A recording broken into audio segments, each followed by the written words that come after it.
हर खबर पर होगी आपकी पकड़। डाउनलोड कीजिए एबीपी लाइव ऐप। लोग अब भी ज्यादा गंभीर नहीं हैं। सरकारों ने बार बार चेतावनी दी, सोशल डिस्टेंसिंग की गुजारिश की, मास्क लगाने पर जोर दिया, लेकिन लॉकडाउन खत्म होने के बाद आप खुद से पूछिए, कोरोना को कैसे हम सबने हल्का लेना शुरू कर दिया। दिल्ली जैसे शहर में कोरोना एक बार फिर से अपना असर दिखा रहा है, लेकिन अभी भी कई लोग सुधरने को तैयार नहीं हैं। चाहे वो किसी त्योहार की तस्वीर हो, बाजार की तस्वीर हो, या फिर राजनेताओं के लिए उमड़ने वाली भीड़ हो, लोग समझने को तैयार नहीं हैं।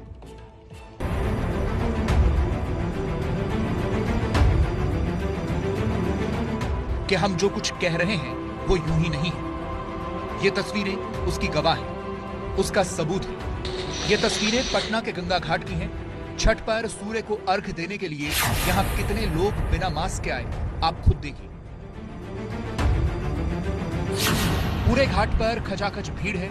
सूर्य को अर्घ देने के लिए लोग उमड़े हुए हैं, लेकिन मास्क वाले चेहरे तलाशने के लिए आपको मशक्कत करनी है।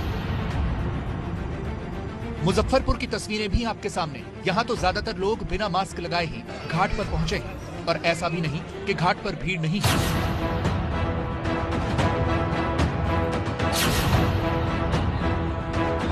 सवाल यह है कि लोग सुधरना क्यों नहीं चाहते। बिहार की बात करें तो राज्य सरकार ने कोरोना के चलते छठ मनाने के लिए गाइडलाइंस भी जारी की थी। बिहार सरकार ने सलाह दी थी कि जो लोग छठ मनाने सार्वजनिक जगहों पर आ रहे हैं, उन सब लोगों को मास्क लगाना जरूरी है। अर्घ देने के दौरान पानी में डुबकी न लगाएं। व्रती और श्रद्धालु गहरे पानी में जाने से बचें। सोशल डिस्टेंसिंग का ध्यान रखा जाए। 2 गज की दूरी रखने की हिदायत भी दी गई। लेकिन तस्वीरें गवाह हैं कि ज्यादातर लोगों ने इन गाइडलाइंस की धज्जियां ही उड़ाई। आज बिहार के डिप्टी सीएम तारकिशोर प्रसाद ने भी छठ मनाया, लेकिन उनके आसपास मौजूद लोगों के चेहरे पर मास्क नहीं थे। तारकिशोर प्रसाद जब एक दिन पहले अपने गृह जिले कटिहार पहुंचे, उस दौरान भी हजारों लोग सड़क किनारे उमड़े। किसी के चेहरे पर मास्क नहीं दिख रहा था।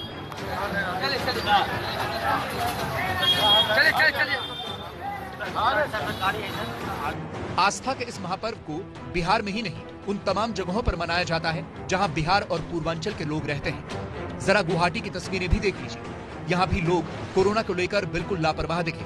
सवाल पूछने पर तर्क ऐसा कि आपके लिए उसके बाद कुछ भी कहना मुमकिन नहीं होगा। आज के समय में भगवान भास्कर एक ऐसे प्रत्यक्ष देवता हैं कि इनकी पूजा आराधना से ही सारे कष्टों का निवारण होता है। तो कोविड भी वो इसी में है। भगवान भास्कर की हम लोग पूजा करेंगे, इससे जरूर कोविड का निवारण होगा।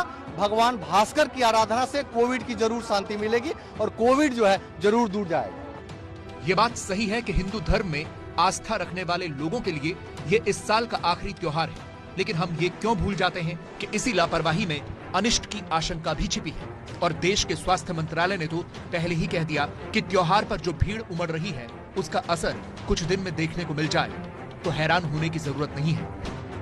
अभी भी हमें पूरी सावधानी बरतने की जरूरत है। जो त्योहार अभी हुए हैं, दिवाली और कुछ राज्यों में इलेक्शन, उसका प्रभाव अभी भी हमें देखने को मिलेगा। ऐसा नहीं है कि वो प्रभाव समाप्त हो गया है। तो इसलिए इस पूरे सप्ताह और आने वाले सप्ताह में भी हमें नए केसेस की संख्या पर बहुत गहरी नजर रखनी पड़ेगी। सवाल सिर्फ त्योहार और पर्व में उमड़ी भीड़ को लेकर नहीं है। सवाल उन तमाम लापरवाहियों का है जो हम लगातार कर रहे हैं और करते आ रहे हैं। ये तस्वीरें रुड़की के सिविल अस्पताल की। यहाँ लोग जिंदगी के साथ खिलवाड़ कर रहे हैं। सब कुछ कर रखा, पर ये मान ही नहीं रहे। बोल के थक गई हूँ, बोल के मैं बहुत ज्यादा थक गई हूँ। ये तमाम वो नौजवान हैं जो आर्मी भर्ती परीक्षा के लिए आवेदन कर रहे हैं और उसके लिए कोरोना का टेस्ट करवाने आए हैं, लेकिन कई लोगों ने मास्क नहीं लगाए थे और सोशल डिस्टेंसिंग का तो जैसे कुछ पता ही नहीं। एक और तस्वीर देखिए। हरियाणा के फतेहाबाद से एक दिन पहले आई ये तस्वीरें एक स्कूल की हैं, जहां स्वास्थ्य विभाग की टीम सैंपल लेने पहुंची तो स्कूल के अध्यापकों के रहते हुए सोशल डिस्टेंसिंग की जमकर धज्जियां उड़ाई गई। होना ये चाहिए था कि एक एक करके सामाजिक दूरी का ख्याल रखते हुए यहाँ पर कोरोना के टेस्ट के लिए सैंपल लेने का इंतजाम होना चाहिए था, लेकिन हुआ इसके ठीक उल्टा। एबीपी न्यूज ने 2 दिन पहले ही रात 9 बजे के इसी विशेष शो मास्टर स्ट्रोक में आपको दिखाया था कि देश के कई राज्यों में स्कूल खोलने में जल्दबाजी का नतीजा है कि वहां के छात्र कोरोना पॉजिटिव हो रहे हैं, जिसके बाद हरियाणा में 30 नवंबर तक के लिए सभी स्कूल बंद कर दिए गए हैं। गुजरात में स्कूल खोलने की तारीख आगे बढ़ा दी गई है। लेकिन एक बात साफ है कि चाहे वो स्कूल खोलने की जल्दबाजी वाला फैसला हो या फिर त्योहार में उमड़ने वाली भीड़ की लापरवाही, पिछले कुछ दिनों में जो कुछ हुआ, अगर उसका असर कोरोना के बढ़ते ग्राफ में दिखा तो जिम्मेदार हम खुद होंगे।